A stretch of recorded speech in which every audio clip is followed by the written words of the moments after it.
The Gen-2 blade cell is physically longer than Gen-1, and that one change cascades into almost every other decision BYD made with this pack. Before we get into the hardware, let me tell you why I dropped everything to cover this. BYD has been selling the Blade battery as a safety revolution since 2020, and largely, they delivered. The nail penetration test, the thermal runaway resistance, the structural rigidity. Gen-1 was genuinely impressive. But the criticism that stuck was energy density. LFP chemistry is inherently less energy dense than the nickel-manganese-cobalt cells Tesla and others use. And even with the clever cell-to-pack architecture, Gen-1 blade packs sat in the low to mid 140 watt-hours per kilogram range at the pack level. Good, not great. So when BYD quietly rolled out a second-generation blade on newer Han and Seal variants, the question was, did they fix the density problem? And did they do it without compromising the safety story that made the original famous? I'd argue this teardown is the first real answer we've had, and the answer is complicated in the best possible way. I'll also admit I previously said BYD would prioritize cost over density in Gen-2. I was wrong about that. The most immediately obvious change is physical size. The Gen-2 blade cell is longer than its predecessor. Early measurements from the teardown put it meaningfully beyond the Gen-1 cell length, which allows BYD to fit fewer cells across the pack width, while actually increasing total capacity. Think of it like switching from AA batteries to D batteries in a flashlight. Fewer units, more energy each. But the geometry change is only half the story. I think the more significant development is what's happening with the electrode stack inside. The teardown shows a revised anode formulation, still graphite dominant, but with what appears to be a silicon oxide additive layer. If that's confirmed, and I want to be careful here because full chemical analysis takes weeks, it would explain how BYD is pushing cell-level energy density upward without abandoning LFP's inherent safety advantages. Silicon oxide anodes can boost capacity by 15 to 20% over pure graphite, though they typically introduce more expansion stress during charging. The question is whether BYD's cell engineering contains that stress adequately. Compare this to what CATL is doing with its Xinjiang cell, or what Tesla claims for the 4680. Everyone is chasing silicon, just through different routes. BYD's route looks more conservative, which I actually think is the right call for a mass-market product. Here's where it gets genuinely exciting from an engineering standpoint.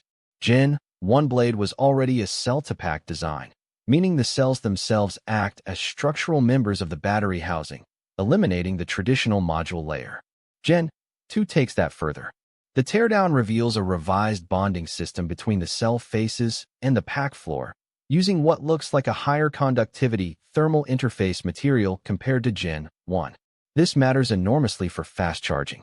One of the practical criticisms of LFP batteries, and I've leveled this one myself, is that they charge more slowly in cold weather and generate more heat under sustained high-rate charging than NMC cells do. Better thermal contact between cell and cooling plate directly addresses that. The cooling plate itself appears thinner, but with a more complex microchannel pattern, which is exactly the trade-off you'd make if you're trying to recover pack volume for more cells. I'd argue the thermal redesign is actually the most underappreciated change here. It's not glamorous, but it's what will determine whether the Gen-2 blade can realistically support 150 kilowatt plus charging without degrading prematurely. For context, a BMW 9.3 with its CATL NMC pack charges at up to 150 kilowatts. BYD closing that gap on an LFP platform would be a significant commercial win. So the big question. BYD built its entire brand narrative around the blade being the safe battery. The nail test, the crush test, the no flame no explosion story. Does adding silicon oxide anode material and pushing energy density higher compromise that? Based on what the teardown shows, I think the answer is probably not, but with a caveat. LFP's fundamental thermal stability advantage over NMC chemistry doesn't disappear just because you tweak the anode. The cathode, iron phosphate, is still the dominant factor in thermal runaway resistance, and that hasn't changed. The silicon anode expansion issue is real, but it's a cycle life and mechanical stress concern more than an acute safety concern. Where I'd want more data is long-term. Does the revised bonding system between cells maintain its integrity after 100,000 kilometers and several years of thermal cycling. Gen-1 blade has a track record now. Gen-2 doesn't yet. That's not a knock, it's just honest. What I can say is that the pack-level energy density appears to be pushing toward the high 150s in watt-hours per kilogram, which would represent a genuine leap over Gen-1 and put it in serious conversation with mainstream NMC packs, not the premium end, but the volume middle where most EVs actually live. If BYD can deliver that density at LFP cost and LFP safety margins, that's not a minor update. That's a platform that changes the competitive math for every mid-range electric sedan and SUV on the market, Chinese or Western. If BYD gets the Gen-2 blade into high-volume production at these specs, I think it reshapes the mid-range EV segment globally. But I want to hear your take. Do you trust LFP with silicon anodes? Or does the density chase always end in compromised safety?